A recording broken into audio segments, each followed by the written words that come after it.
Level 1. The owner.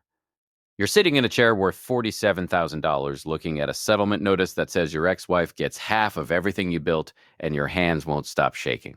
$2.4 million. Not a number, a sentence, a death. The moment the casino stops being yours and becomes a shared asset divided by lawyers who didn't sleep in their car for 3 years to make it real, who didn't deal cards until their fingers bled from shuffling, who didn't reinvest every penny into the dream until the dream had your name on the building and 4,000 slot machines singing your success story into the Vegas night. You own the Venetian. Tomorrow you'll own half of it. The problem is, you won't accept half. Half means you lose the chair. Half means some board member takes your place. Half means you become a man who built something magnificent and then watched it get split down the middle like a divorce settlement. You'll pay it instead, but paying $2.4 million means selling something else. Liquidating, finding money that doesn't show up in the casino's legitimate accounting. Money that moves but nobody tracks. Money that exists in the space between the vault count and the morning report. You know exactly where that money lives because you built the system that hides it.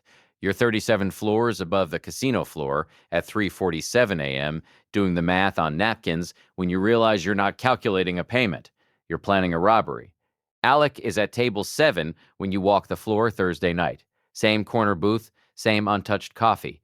He's been coming to your casino for 2 years without playing, without drinking, just watching, just existing in the space between the slots like a man who knows something the casino floor doesn't know yet. You stop at his table. He doesn't look up. The money that's yours is always the hardest money to steal. Exact change on the table, to the penny. He leaves before you can answer. Level 2. The architect. Monday, you present the security upgrade to your board, 20 pages of technical specifications, detailed diagrams, a casino boss explaining improvements to the system he designed. They nod, they trust you. You built the original security, you know every code, every camera angle, every moment the vault sits unwatched because you created those gaps deliberately, not for this, for emergencies, for maintenance, for the moment when you'd need exactly 7 minutes of perfect blindness and know the precise second it exists. Thursday night, 11:47 p.m. You're not planning, you're documenting. The vault rotates through camera sweeps every 40 minutes. Main sweep takes 3 minutes.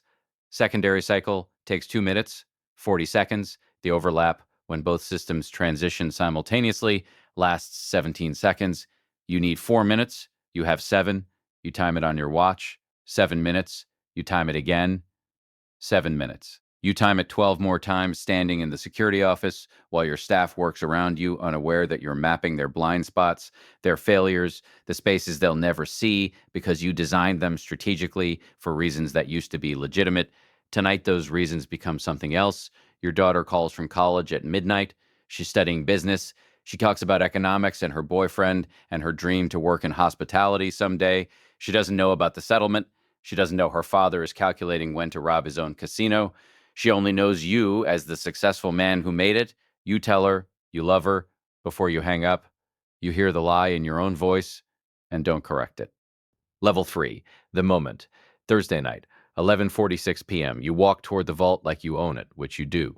The elevator takes 47 seconds. The corridor takes 92 seconds. Your key card slides. The door opens. You've rehearsed this in your head 119 times. At 11:47 p.m., you're inside. The vault is cold. Fluorescent light makes everything look forensic. The money is stacked in columns reaching the ceiling. Cash in banded stacks. Gold bars on the left wall. Diamonds in cases sorted by grade. Your casino, your life. Your legacy about to become your crime. You have 4 minutes. Your hands shake exactly once, then they don't shake again. You fill 2 cases with $1.2 million. Not greedy, not desperate. Just enough to pay the settlement. Just enough to keep the building. Just enough to walk away from this moment and pretend it was never about desperation. It was always about desperation. At 11:51 p.m., you're walking out of the vault. At 11 hours, 51 minutes, and 23 seconds, the secondary cameras rotate back online. You're 30 seconds from the elevator. You're in the public casino when the vault cameras come fully online to an empty room. Your heart is beating at a frequency that should stop your breathing. Your hands are steady. That's what terrifies you most? How naturally you did it? How the criminal part of this wasn't the theft? The criminal part was how calm you stayed. Alec is at the bar when you pass. He doesn't acknowledge you. He doesn't make eye contact. He leaves exact change on the counter, to the penny. You understand in that moment that he knew before you did. Level 4. The investigation. Friday morning at 6:47 a.m., the head of security calls. Discrepancy in the vault count. $1.2 million missing. The vault was sealed all night. Only you have the master code. The cameras show nothing. You act shocked. You call the FBI yourself before he finishes the sentence. You cooperate completely. You're the victim. Your casino was robbed from inside by someone with access to codes you designed. They investigate you first. You have motive, the settlement. You have access, the codes. You have opportunity. You are in the building. You pass every polygraph because you built the test protocols they're using. Your security footage shows you in the public casino at 11:47 p.m. Crystal clear. You're documented being everywhere except the vault. The footage is irrefutable. You couldn't be in two places simultaneously because you never went to the vault. The money was already out by the time the cameras came online. Level 5. The gone. 2 weeks later, the investigation stalls completely. The money is gone, no fence, no ransom demand, no trace. The money disappeared the way only someone intimate with the system could make it disappear. Someone who didn't need to hide it because they knew exactly where to move it, so nobody would ever look. The FBI offers you immunity if you cooperate. Tell them who helped you, who else had access. You tell them you didn't do it. They believe you because the evidence is geometrically impossible. A man cannot rob a building while simultaneously being documented in a completely different location. The laws of physics don't allow it. You pay the $2.4 million settlement. The casino board hires a new security firm. They install a completely new system, state of the art, cutting edge, everything the previous system wasn't.